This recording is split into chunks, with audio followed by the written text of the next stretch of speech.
on the side. That's right, and that should be trimmed and cleaned back, most certainly. Speaking of which, we awarded roadside mowing. Yes. When is that going to happen? I've talked to the contractor. I've told him about the contractor identification. He's gonna bring that in. I will get a hold of him. So that he's gonna do it. Okay. There's some shrubbery on the lower houses, right out over the road. Yes, yeah. It needs to be, Yeah, I think it's back. bamboo. It is, it's a Japanese knotweed. And usually whoever does the side, roadside Polygonum mowing, cuspidatum.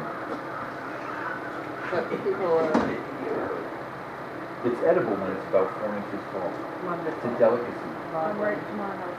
We're spreading the rumor. We're hoping people eat it all before it goes.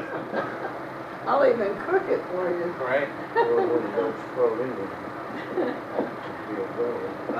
Next item is just a reminder that there's going to be a public hearing for the animal control ordinance, harbor, and shellfish ordinances, as well as the town charter. It's going to be on July 23rd. Also at this public hearing, people can come in and comment on the brownfield application for the Historical Society.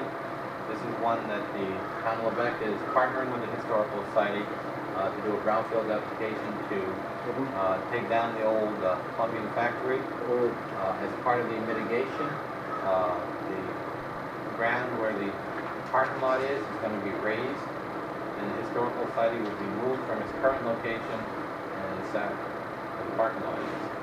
A turnout will also be added with a footpath down to the shoreline. Pedestrian access. And this starts at what time? It starts 6 p.m. 6 o'clock. Right. I urge the public to attend and show your support for these changes, especially for the brownfield application. This is a success story for the town on that end of our village, and it's about time to fix it up. And we'll be here. Yes. Yes, at the town office. Also, as part of that, it's the public hearing for the CDBG grant for Michael Enterprise. Right. For what we talked about earlier, for the project behind the arena. Public can come in, discuss it.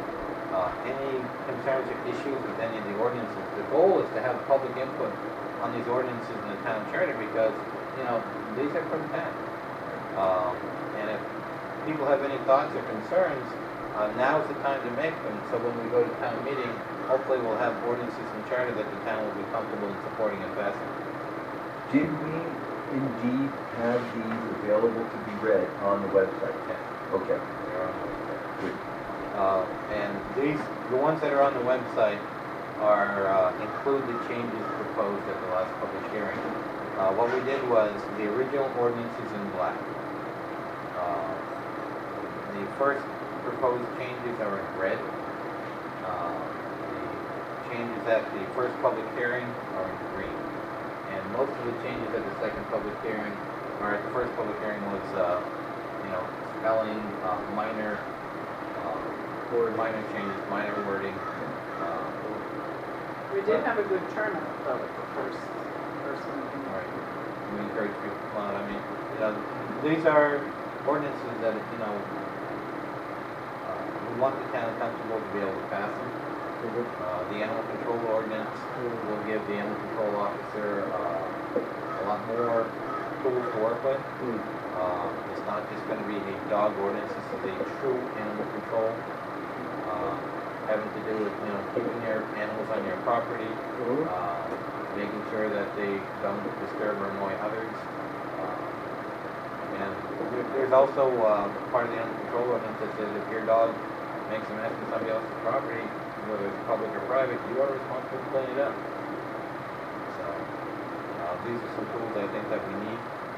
And I'd like to see as many people to be part of the process as possible.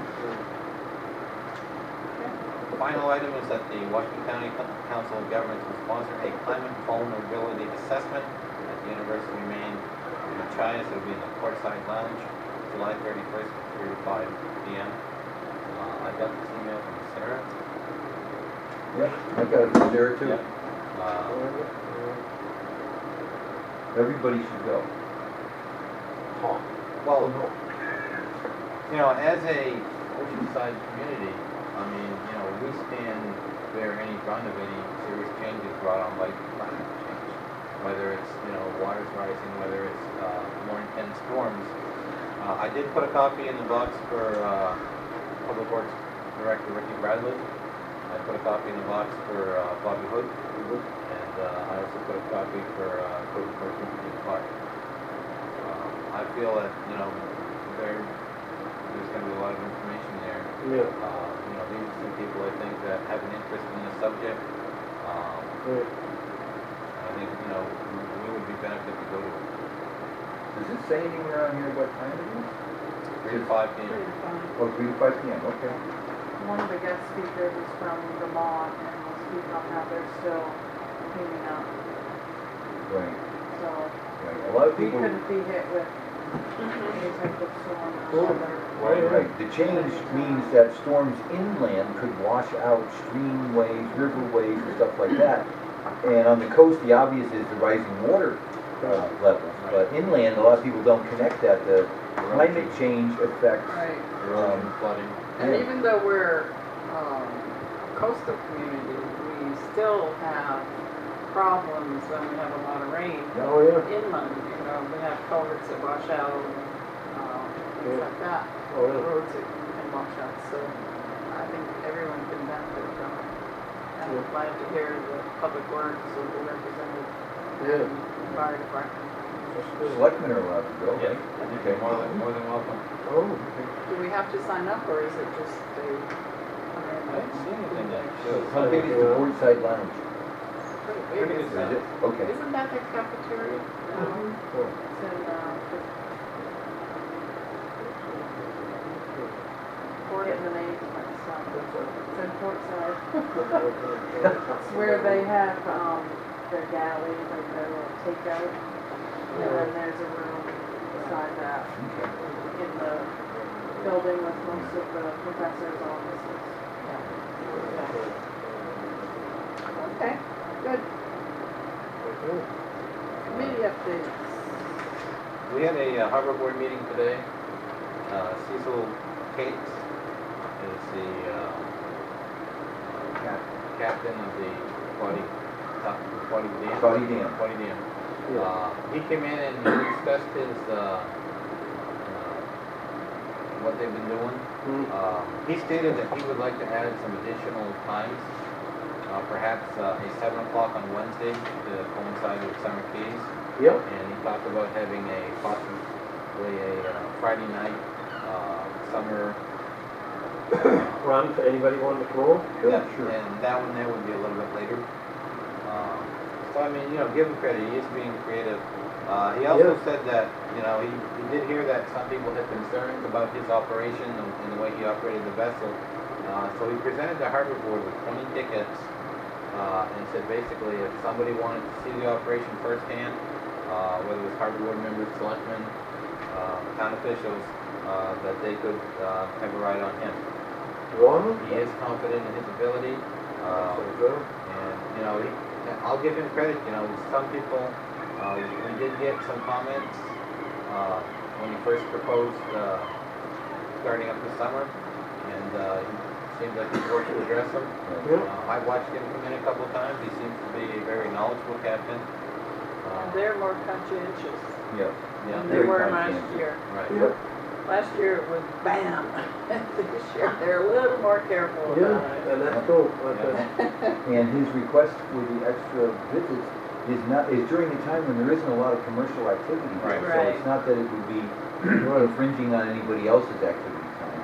Right. And the tickets were very nice, it was a very nice thing to do, Oh, sure. complimentary Right. tickets. And anyone interested, come to the town office and see Jeff. Yeah. And the goal on that is, if selectmen hear complaints, and they want to see the operation for themselves, if harbor board or, officials get complaints, he says he is confident in his ability, and, that's the goal of what the tickets are for, is so you can come in and he can answer your questions, and you can see his operation for yourself. Okay. Yeah. So I do have a sheet, it's in the Harbor Board material, it's just the name.